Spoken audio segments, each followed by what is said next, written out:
We are going to discuss the Rescue the Republic rally, which I and Matt Toon and Angela McArdle have put together, which is going to be held on September 29th on the Capitol Mall in Washington, D.C.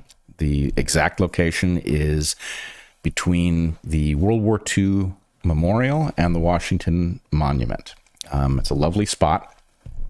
It's obviously a very important moment, and the event is shaping up to be, I think, very powerful. What we've already got dialed in and in ink is going to make for an epic event, and there are other things that we are on the verge of locking down which will make it even better.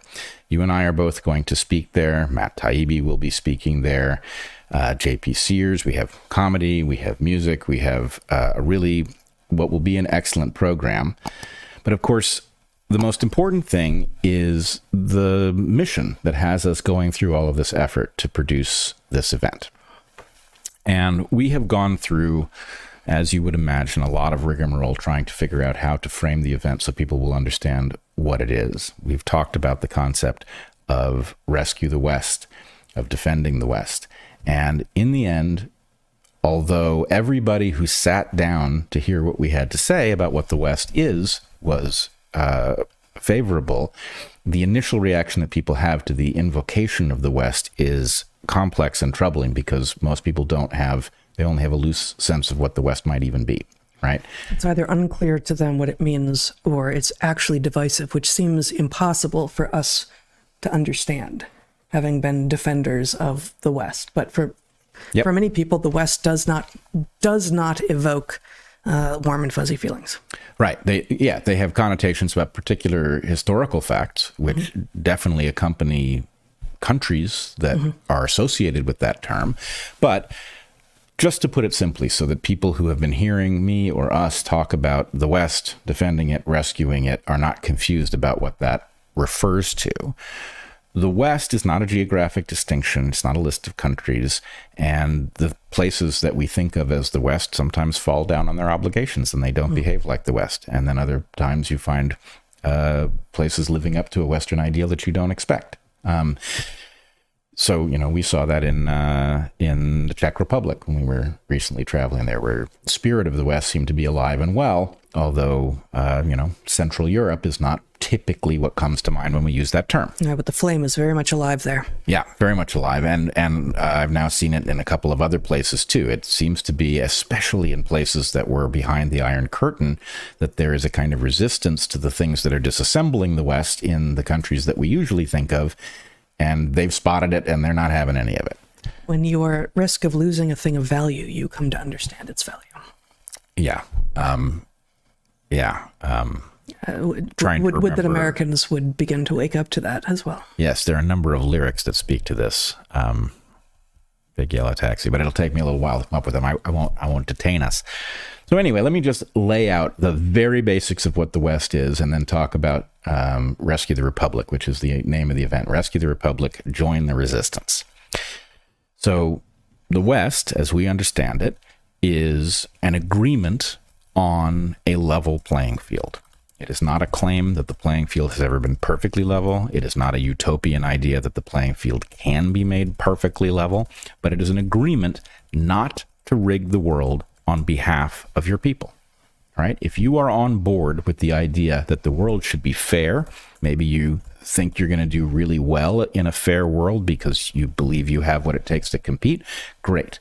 But if you want to rig the world in favor of your people, that's not the West. That's the opposite of the West. The West, as enshrined in our Constitution, for example, is an agreement that everybody should have access to the market, and that it's not an end to competition. We should compete rather than fight, and we should not rig the system.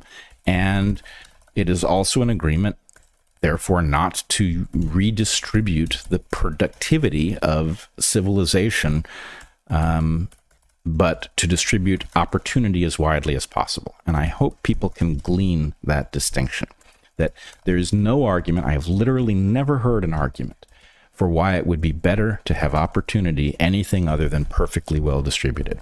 If you believe in the market, then the point is you also believe that the market succeeds better in generating wealth when everybody has access to it. The more you limit the access to the market, the less we actually accomplish. Well, what I hear, what I think is legitimate critique, but not exactly of that point, is you can want equality of opportunity, but you will never get completely equal opportunity without doing some social engineering that no one wants, right? Because children born to different families inherently have different opportunity, and you would not take from those children or their parents the work that those parents put into providing their children as much opportunity as possible. Right. So, the idea of, what you just said, like perfectly equal opportunity, we can't get there, nor would some of the social engineering that would be required to get us closer be honorable or good. No, and I think a sophisticated understanding of this recognizes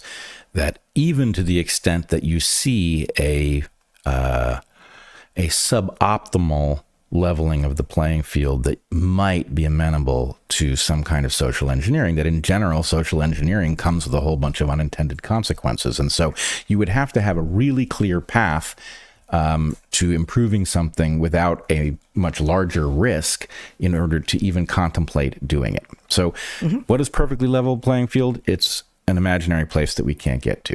But what should we be shooting for? We should be shooting for a playing field that is level enough that anybody who dedicates themselves to it can take themselves out of where they are and by productively contributing to the world, better themselves and end up in a better spot than they've been. So anyway, that's the West. Don't rig the world in favor of your people. If you're rigging the world in favor of your people, I don't care what flag you're flying. I don't care, how well you sing the national anthem. You're not really in on the project. If you're willing to unrig the world, you're in, no matter where you are, no matter what color your skin is, no matter what flag flies over your country. So that's the basics. Now, obviously, rescuing the Republic is a little bit of a different project. I see them as so closely related that, in order to rescue the West, we can't have America fail. Right? America is a key element of this project. America sometimes falls down on its obligations to unrig the world. Sometimes it's rigged the world. But that is the objective that we patriots are signed up for. And the Republic is in serious jeopardy. It's in serious jeopardy for reasons that will be obvious to many and are apparently invisible to others. I would take these two examples, and there are many, many more, of course. But if you take the British example of the threat to speech, even against Americans who are speaking on their own home territory in ways that are protected by their own constitution, and you take the strangely related through a massive wave of immigration story of these border patrol who blew the whistle on the failure to collect DNA, right? These are telling you that there's something that is jeopardizing the fundamental structure of these two nations, and we could find examples in all of the others, that it's an all hands on deck moment, right? That's what this is. And so the Rescue the West, Join the Resistance rally, I said it again, didn't I? Rescue the Republic, Join the Resistance rally, September 29th on the Capitol Mall between the Washington Monument and the World War II Memorial, is going to be great. If you can come join us, please do. If you can't come join us, watch it on the stream. There will be one. And spread the word, right? The resistance is going to be vast. We're hoping to have a huge number of people show up, and I believe with the lineup of people that we are building, there will be a huge number of people, but the true resistance is much, much larger than the number of people who will be able to physically get to Washington on that day. So please spread the word, and that will also help us. We've got a number of really top people in their fields, disciplines, comedians, musicians, rebels of all sorts. And we have a number of them in pencil trying to rearrange their schedules so they can come. If you will spread the word and make it so that Rescue the Republic is a powerful force, you increase the likelihood that we will be able to bring them there. So it's going to be a great event no matter what, but please help us out. Do you want to show the website? You already just did show the website. So the website is at jointheresistance.org.